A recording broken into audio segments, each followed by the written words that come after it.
Blood tissue के बारे में, ठीक है। तो ब्लड के कैसे डिफाइन कर सकते हैं, सभी लोगों ने देखा होगा ब्लड ना, ब्लड कैसा होता है, रेड कलर का होता है, बहुत ज़्यादा मतलब कह सकते कंसंट्रेट होता है, गाढ़ा होता है ना, चिपचिपा भी होता है, ठीक है। और चखा भी है ब्लड को, कभी नहीं चखा होता है भाई, जैसे मान लीजिए, हाँ अब ऐसा थोड़ी कि पीना थोड़ी है किसी का ब्लड लेके, अब लोग आदमी है, ह्यूमन है, राक्षस थोड़ी है ना, वैम्पायर है ना, वो लोग ब्लड पीते हैं, ठीक है।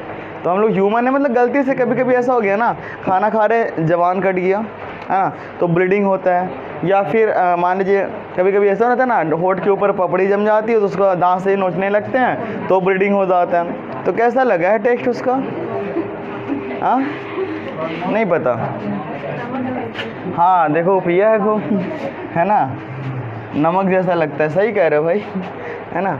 तो ब्लड कैसा होता है, इसका कलर होता है रेड, बात समझ में आ रही है। उसके बाद इसका ये कंसंट्रेट होता है, मतलब बहुत ज़्यादा गाढ़ा होता है, ठीक है। उसके बाद क्या देखेंगे कि इसका जो पीएच वैल्यू है, पीएच है ना, वो लाइटली बेसिक होता है। इट मीन्स इसका पीएच वैल्यू जो रहता है वो 7.4 टू 7.8 तक होता है, इसलिए हल्का ये नमकीन जैसा फील होता है। समझ में आ रही बात है। तो ये क्या है, फ्लूइड कनेक्टिव टिश्यू है। अभी हम लोग बात करेंगे इसके कंपोजिशन के बारे में कि ब्लड कैसे बना हुआ है और कैसे कितने पार्ट्स होते हैं और ब्लड क्या वर्क करता है हमारे बॉडी के अंदर, ठीक है। अगर ब्लड नहीं रहता तो क्या होता है ना।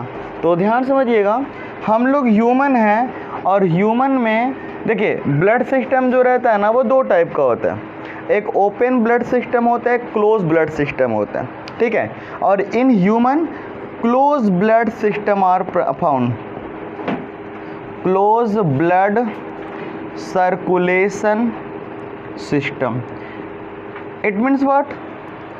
Blood are flow each part of the body by blood vessels, है ना, या इन ब्लड वेसल्स।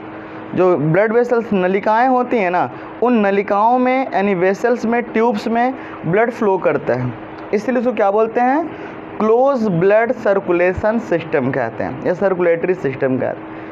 एक ओपन ब्लड सर्कुलेटरी सिस्टम होता है जिसमें ब्लड का जो फ्लो होता है ना वो वेसल्स में ना होता है बल्कि डायरेक्टली इस तरह से, जैसे काकरोच का बॉडी लीजिए, काकरोच का जो एब्डोमेन होता है उसके अंदर जो है हीमोसिला कैविटी होती है, समझे, और इसी हीमोसिला कैविटी में ब्लड भरा रहता है, वो भी कैसा, वाइट कलर का ब्लड होता है।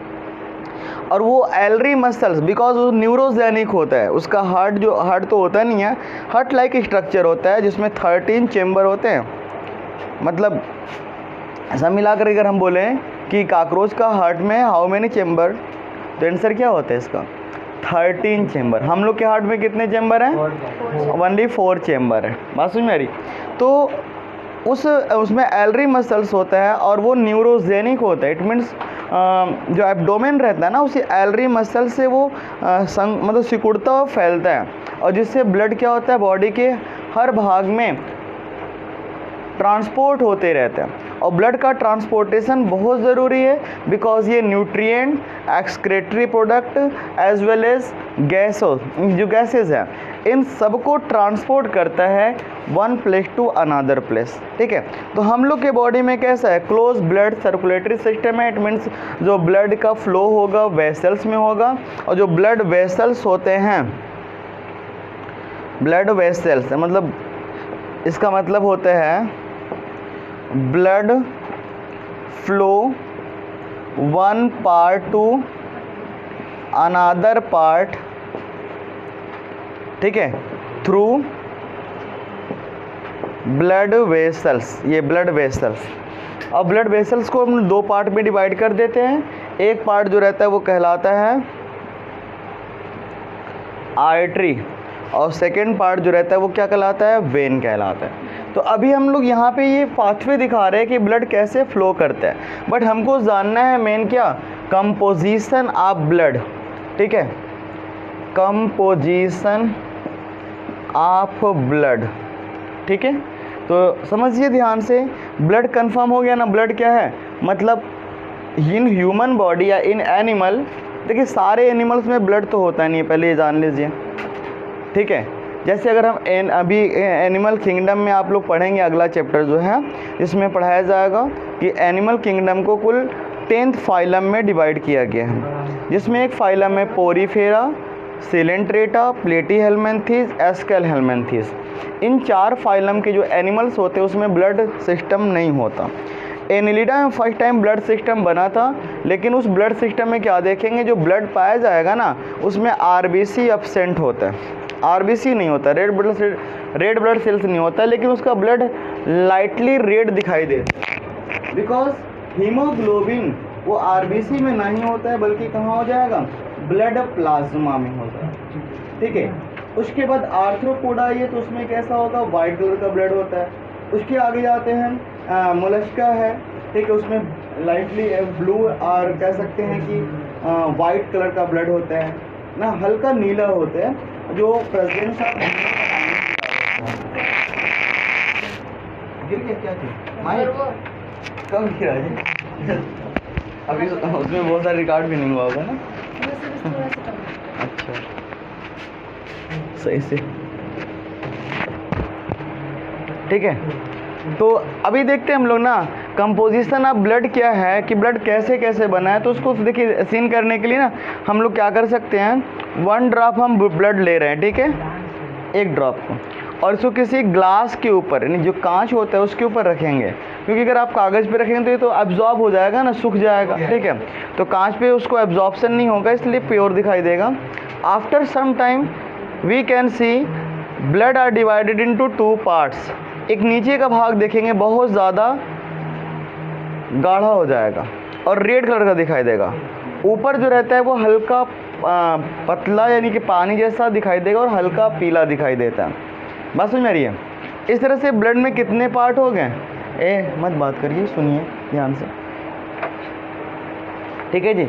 2 पार्ट हो गया, एक पार्ट ये जो पानी जैसा दिख रहा है हल्का पीला कलर का, और एक दूसरा रेड का। अब देख रहे हैं इसमें मैंने जो रेड वाला लिखा हुआ है, जो डार्क बनाया है वो थोड़ा कम दिख रहा है और ये ज़्यादा दिख रहा है, बिकॉज ये कहलाता है ब्लड प्लाज्मा, ठीक है। और जो डार्क वाला भाग दिख रहा है उसका नाम होता है ब्लड कैप्सूल्स और ब्लड सेल्स। बात समझ में, ये ब्लड सेल्स है, कैप्सूल्स कहिए, कणिका बोलिए, चाहे कोशिका बोलिए, ठीक है। और ये ब्लड प्लाज्मा मीन्स ब्लड में 2 पार्ट होता है केवल, ठीक है। ये जो ब्लड प्लाज्मा होता है टोटल ब्लड का अबाउट 55 to 60% होता है, समझे। टोटल ब्लड जितना भी हमारे बॉडी में ब्लड होता है, कितना ब्लड होता है पता है, 7 to 8% of the body weight, 7 to 8% of body wait. बात सुन रही है, इन ह्यूमन। अब इसमें फीमेल में जो ब्लड का अमाउंट होता है ना वो मेल के कंपैरिजन में कम हो जाता है, समझ रहे बात को, यानी कि कितना, अबाउट 1 लीटर कम हो जाता है, 1.5 मतलब हाफ टू 1 लीटर, ठीक है। बिकॉज मेल और फीमेल का जो बॉडी का जो ऑर्गेनाइजेशन हो रहा है, ऑर्गन तो सेम है, ठीक है, लेकिन ऑर्गन्स में मसल्स, आइए मसल्स जो है उसका अमाउंट देखा जाएगा तो मेल बॉडी में ज़्यादा होता है, स्ट्रॉन्गेस्ट मसल्स होता है फीमेल के बॉडी के कंपैरिजन में, ठीक है। इसलिए उतना, और हाइट भी देखेंगे तो मेल का जो हाइट रहता है वो फीमेल के हाइट से कुछ ज़्यादा ही रहेगा, ठीक है। जैसे अपने इंडिया में बात करें तो अबाउट 5 फीट जो है एवरेज हाइट है मेल का, और 4.8 या 7 जो है वो फीमेल का है एवरेज हाइट। एवरेज का मतलब उसमें कुछ मेल जो रहते हैं वो 6.5 फीट के हो जाते हैं, 6 फीट के हो जाते हैं, कुछ 5 फीट के रहते हैं, 5.5 फीट के हो जाते हैं, ठीक है। तो इसलिए एवरेज हाइट जो है ना वो वही 5 से 5.5 फीट होता है, और जो फीमेल होती हैं उनका भी वही 4.5 फीट होता है एवरेज हाइट, ठीक है। तो इसके लिए मसल्स का अमाउंट बढ़ जाएगा, जब मसल्स बढ़ेगा तो ब्लड का भी अमाउंट बढ़ जाता है, इसलिए 7 to 8% of body weight blood होता है into the human body, and the amount of blood is in female less than male, ठीक है। तो 55 to 60% जो ब्लड प्लाज्मा आ रहा है ना, इसका अगर हम लोग स्टडी करें ब्लड प्लाज्मा का तो क्या मिलता है, इसमें अबाउट 90 to 92% क्या होगा, वाटर होता है, समझे। उसके बाद देखा जाए तो अबाउट 3 to 5% इसमें न्यूट्रिएंट होते हैं। और न्यूट्रिएंट ये कौन से न्यूट्रिएंट्स होते हैं, तो इसमें मिलेगा आपको क्या क्या प्रोटीन, समझे। मैं प्रोटीन ना बोल करके उसको हम अमीनो एसिड कहेंगे, ज़्यादा बेटर रहेगा। एमिनो एसिड, ठीक है, फैटी एसिड, ठीक है, ग्लूकोज और ग्लाइकोजन, ग्लूकोज, विटामिन्स, ये सारे न्यूट्रिएंट्स है जो कितना में होता है, 3 to 5% में, ठीक है। अबाउट 1 to 2% जो रहता है या इससे भी लेस अमाउंट में, है ना, 1 to 1.5% कर दीजिए, ये होता है about excretory product, excretory product, समझे। एक्सक्रेटरी प्रोडक्ट का मतलब ये जो हमारे बॉडी के लिए क्या होता है, हार्मफुल होगा। मीन्स अगर वो बॉडी के अंदर रुकता है तो हमारे बॉडी के लिए पॉइजन का काम करता है, मे बी उस एनिमल का डेथ हो जाए उस पॉइजनस सब्सटेंस के कारण। हम लोग का जितने भी एनिमल्स हैं ना, उन सभी एनिमल्स में मेन एक्सक्रेटरी प्रोडक्ट जो है वो अमोनिया है, ठीक है।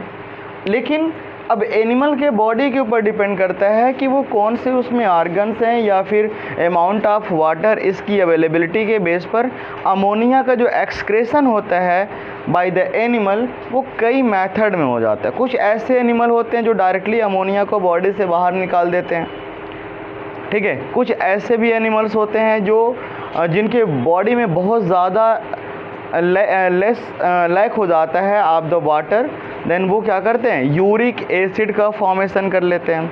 जैसे छिपकली उपकली को देखा है ना, छिपकली को पानी पीते हुए देखा है कभी, नहीं पीती है ना, तो उसके अंदर ना वाटर का बहुत कमी हो जाता है और इसलिए उसमें वो डायरेक्टली अमोनिया को बाहर नहीं निकालती, बल्कि वो क्या करती है, उस अमोनिया को यूरिक एसिड में कन्वर्ट कर देती है।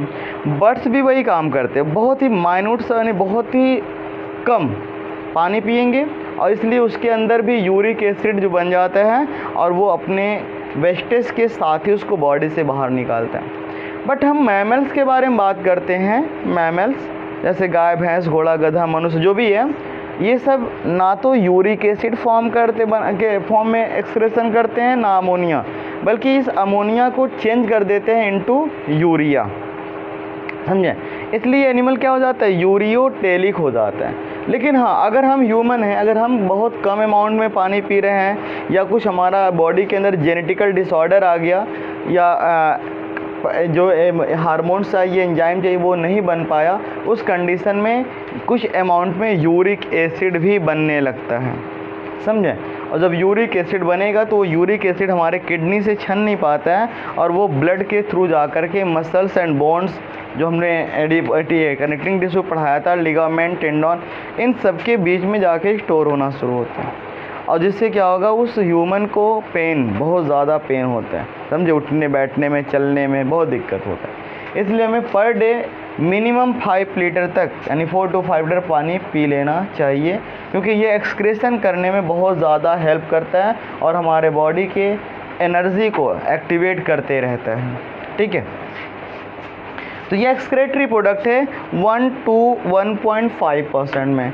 इसमें सम अमाउंट होता है किसका, हार्मोन्स होता है एंड एंजाइम होता है। बात समझ में आ रही। उसके बाद देखेंगे इसमें जो ब्लड प्लाज्मा है, आपको मैंने कल समझाया था ना एंटीजन टॉक्सिन के बारे में, मैंने कहा था आरबीसी पर एंटीजन होता है, तो उसको लड़ने के लिए, उससे बचाने के लिए बॉडी को ब्लड प्लाज्मा में होता है एंटीबॉडीज़। और एंटीबॉडीज़ क्या है, मैंने आपको सिखाया था कल ना कि ये जनरली इम्यूनोग्लोब्यूलिन होता है, और उसी वो इम्यूनोग्लोब्यूलिन क्या करता है, बॉडी जो एंटीजन होता है उससे फाइट करता है, और फाइट करके हमारे बॉडी को सेव करते रहता है। ठीक है, तो ये किसके पार्ट थे, ब्लड प्लाज्मा में इतनी सारी चीज़ें होती हैं। ठीक है, उसके बाद बात करते हैं ब्लड सेल्स का। तो देखिए टोटल अमाउंट जो होता है ब्लड का, ब्लड सेल्स, वो अबाउट होता है 40 to 45%, समझे, 40 to 45%। अब इसमें क्या क्या चीज़ें इसको समझना पड़ेगा ना, ध्यान समझिएगा। इसमें सबसे ज़्यादा अमाउंट जो होता है वो है RBCs का, RBCs, समझें। ये इसका एक और नाम होता है जो कहलाता है एरिथ्रोसाइट, समझे, एरिथ्रोसाइट और RBC बोथ आर सेम।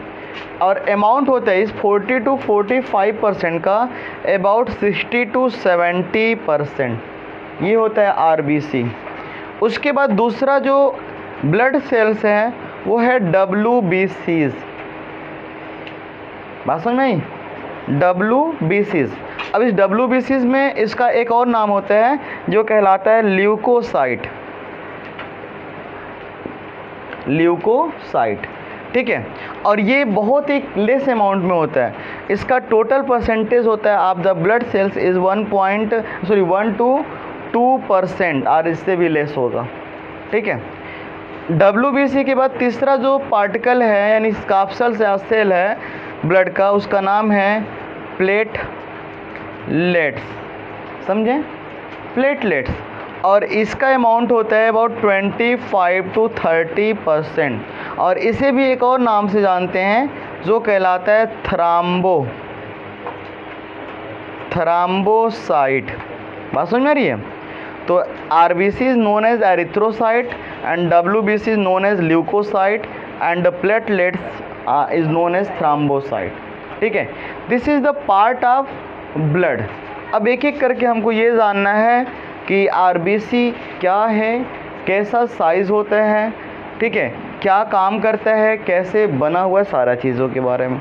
वैसे WBC के बारे में ये बात सुनिए, ये मैंने भी कंपोजिशन लिखवाया कितनी चीज़ें हैं। और हाँ, ये जो चीज़ें स्टडी कर रहे हैं हम लोग, ठीक है, इसको हम लोग कहते हैं हीमेटोलॉजी, हीमेटोलॉजी। ठीक है, जिसमें हम ब्लड और उसके सेल्स या पार्टिकल का स्टडी करते हैं, हीमेटोलॉजी कहलाता है। अब पूरे सर्कुलेशन सिस्टम का जो स्टडी है वो कहलाता है एंजियोलॉजी, समझ में बात है। और विलियम हार्वे को कहा जाता है फादर ऑफ एंजियोलॉजी, है ना। तो एक एक करके पढ़ना शुरू करते हैं। अब उधर देखिए पढ़ने के लिए कुछ नहीं है, क्योंकि वो सब चीज़ें हम लोग नॉर्मली जानते हैं कि वाटर के फॉर्म में है सारा चीज़ें। ठीक है, इधर पढ़ना है हम लोग को, because RBC important cell blood cells है या ब्लड कैप्सूल्स है, इसलिए जानना पड़ेगा कि इस RBC का फॉर्मेशन कैसे हुआ है। ठीक है,